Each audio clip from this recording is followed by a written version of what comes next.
Guys, good evening. Meron tayong tugang gagawin natin.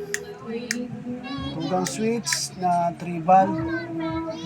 Ito ang ginamit kong breaker dito, 515 amperes, 2.0. Tapos ito yung 220 line to line. So guys, pag magkabit kayo ng switch guys, kailangan nasa off position. Ang off position dito, yung nasa jumper na yan. Ito, kabit natin guys.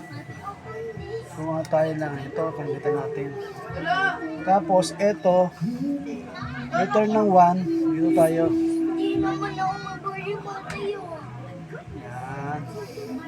Tapos ito, magkasabay yan. Guys, ito yung green tsaka yung dilaw na yan, magkasabay. Ito yung return yan. Yan guys, so, yan ang position yan. Ito yung on position para dito sa ano. Ito yung on, yung merong may gatla na yan. Yan ang on position yan. Ito yung off. Tapos ito yung line 1, punta rin sa ilaw.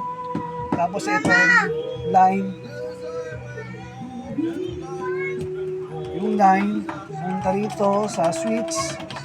Yung return, ito sa switch 1. Ito, pula. Itong switch 2, dahil tugang lang siya, nagsama rito, guys, to. Yan, nag-jump dyan. Para pumunta rito. Dalawa yung ilaw dyan, guys. Ito, tsaka to. Ito lang. Una natin, mga guys, para, yan.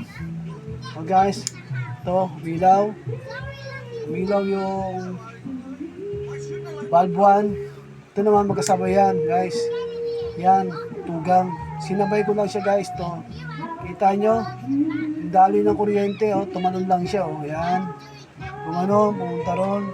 Tapos ito, mag-supply, tatalon niya, gagano lang siya, jump lang siya. Gagano lang kuryente. Yan, guys, sinushow ko sa inyo kung paano takbo ng kuryente.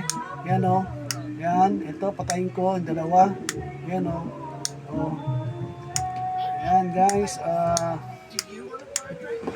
guys, maraming salamat. Thank you for watching video. Maraming salamat. Sana masuportahan nyo ang YouTube channel ko.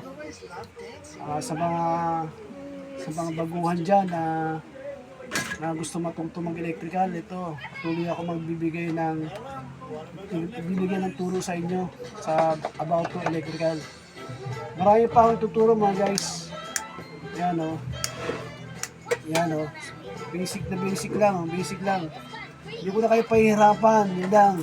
Tuturo ko sa inyo kung paano umikot ang kuryente, guys. So, thank you for watching video. Maraming salamat.